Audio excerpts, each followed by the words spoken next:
పులివెందుల్లో పోటీ చేయపోని.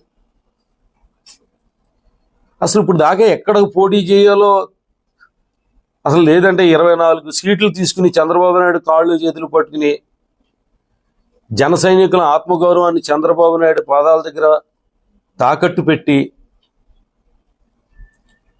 పొత్తులు జగన్మోహన్ రెడ్డి గారిని దించాలి, ప్రభుత్వ వ్యతిరేక ఓటు చీలిపోనివ్వకూడదు అంటూ ఢిల్లీలో పడిగాపులు పడి రాష్ట్ర ప్రయోజనాలు అని చెప్తుంటే ప్రజలు ఏమన్నా అమాయకులు నమ్మడానికి? అరే పోలవరం ప్రాజెక్టు గురించి కానీ, లేదా విశాఖ ఉక్కు గురించి కానీ, లేదంటే రాష్ట్రం ప్రత్యేక హోదా గురించి కానీ నువ్వు పొత్తులు పెట్టుకుంటున్నానని చెప్పుంటే కనుక ఆంధ్రప్రదేశ్ ప్రజలందరూ కూడా సంతోషించేవారు. మీ ఏదైతే జనసేన పార్టీకి సంబంధించిన కార్యకర్తలు వాళ్ళు కూడా గర్వంగా మా నాయకుడు ఈ రాష్ట్ర ప్రయోజనాల కోసం, ప్రత్యేక హోదా కోసం, లేదా పోలవరం ప్రాజెక్టు కోసం, లేదా విశాఖ ఉక్కు కోసం అరే పోరాడుతున్నాడు, పొత్తులు పెట్టుకుంటున్నాడు అని చెప్పుకునేవారు వాళ్ళు. కనీసం జన సైనికులకి అవకాశం కూడా ఇవ్వడం వల్ల నిన్ను ముఖ్యమంత్రిగా చూడాలని కోరుకున్న జన సైనికులందరినీ కూడా ఏ రకంగా మాట్లాడే వాళ్ళందరినీ సో పార్టీ లేదు బొక్క లేదు అన్నట్టుగా, ఒక బూత్ కన్వీనర్ లేడు, మనం 10 మందికి భోజనాలు పెట్టలేం, మనది అసలు మన పార్టీ అయినా మందే, అసలు నన్ను గెలిపించలేదు మీరు అని వాళ్ళ మీద నిందలు మోపుతూ నువ్వు ఓడిపోవడానికి వాళ్ళే కారణం అన్నట్టుగా, నాకు ఓట్లు వేయలేదు మీరు అని చెప్పి నా పార్టీలో నాకు సలహాలు ఇవ్వద్దు, సూచనలు ఇవ్వద్దు, ఉంటే ఉండండి పోతే పొండి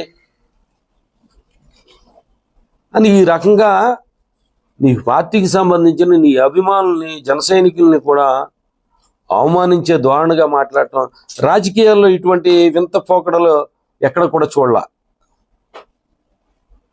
అరే మాట్లాడితే ప్రజారాజ్యం టైం నుంచి చూసుకుంటే పంచులు ఓడగొట్టి తొంతానని చెప్పి చెప్పు చూసి చూపించడం, అలా రోడ్డు మీద తరిమి కొడతామని చెప్పడం, అసలు ప్రజాస్వామ్యంలో ఎక్కడ కూడా ఏ రాజకీయ నాయకుడు కూడా వాడని భాష ఒక రౌడీ భాష. ఒక రౌడీ భాష మాట్లాడుతూ గ్రంథి శ్రీనివాస్ రౌడీ లేదా జగన్మోహన్ రెడ్డి గారు రౌడీ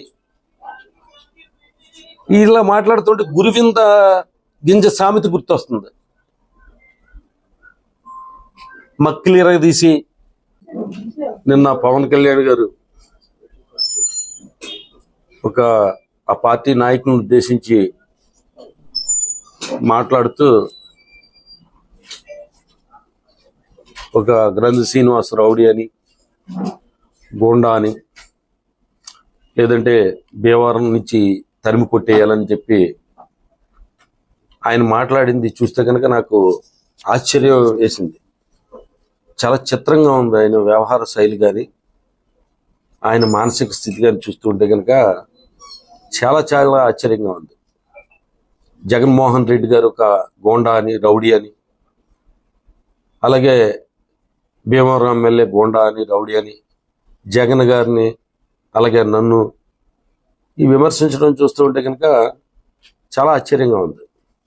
ఇంకా జగన్మోహన్ రెడ్డి గారి మీద అయితే కనుక ఇంకా ఫస్ట్ నుంచి చూస్తున్నాం, ఆయన మీద ఎందుకో మరి ఆయనకి అంత ఈర్ష్య, ద్వేషము, అసూయ అనేది ఈ రాష్ట్ర ప్రజలందరికీ కూడా $1 మిలియన్ క్వశ్చన్ కింద ఉంది. ఎందుకంటే ఎందుకు ఆయన మీద ఆ ద్వేషం, ఆయన మీద ఎందుకో ఈర్ష్య, అసూయ.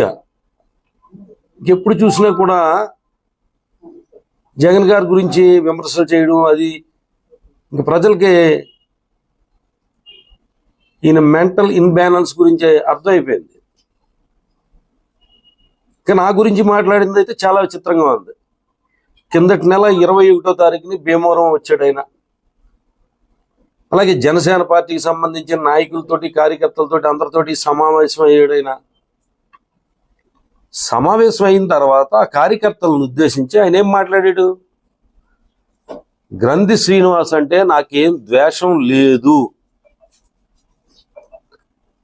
గ్రంథి శ్రీనివాస్ అంటే నాకేం ద్వేషం లేదు అని మాట్లాడాడు. నెల రోజులు కూడా పూర్తి కాల. అరే నిన్న హైదరాబాద్లో చూస్తే అతను గోండా అని, గ్రంథి శ్రీనివాస్ గోండా రౌడీ. నేను భీమవరంలో స్థలం కొనుక్కుందామంటే నాకు ఎవరిని అమ్మనివ్వకుండా చేశాడని భయభ్రాంతులు అయిపోయారని, భీమవరంలో ప్రపంచ కోటీశ్వరులు ఉన్నారని. ప్రపంచ కోటీశ్వరులు అందరూ వివరాన్ని ఎందుకున్నారు అసలు? ఇప్పుడు సత్యం రామలింగరాజు గారు కానీ, లేదంటే కనుక విష్ణు విద్యా సంస్థల విష్ణురాజు గారు కానీ, అలాగే ప్రసాద్ కన్స్ట్రక్షన్స్ కానీ, ఇంకా ఇలా పెద్ద పెద్ద సంస్థలకు సంబంధించిన వ్యక్తులందరూ కూడా భీమవరం లేరు. వాళ్ళు హైదరాబాద్లో కానీ, యుఎస్లో కానీ, ఇతర ప్రాంతాల్లో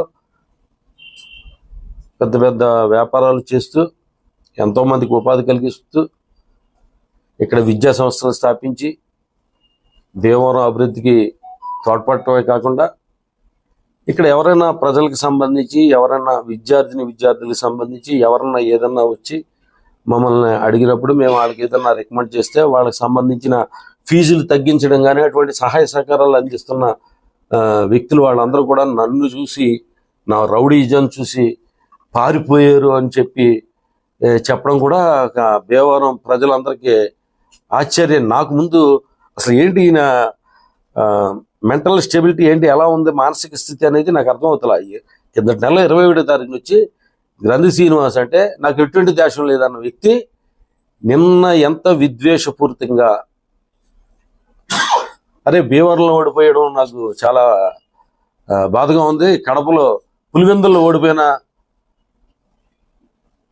నేను బాధపడేవాడిని కాదు అని అంటున్నాడు.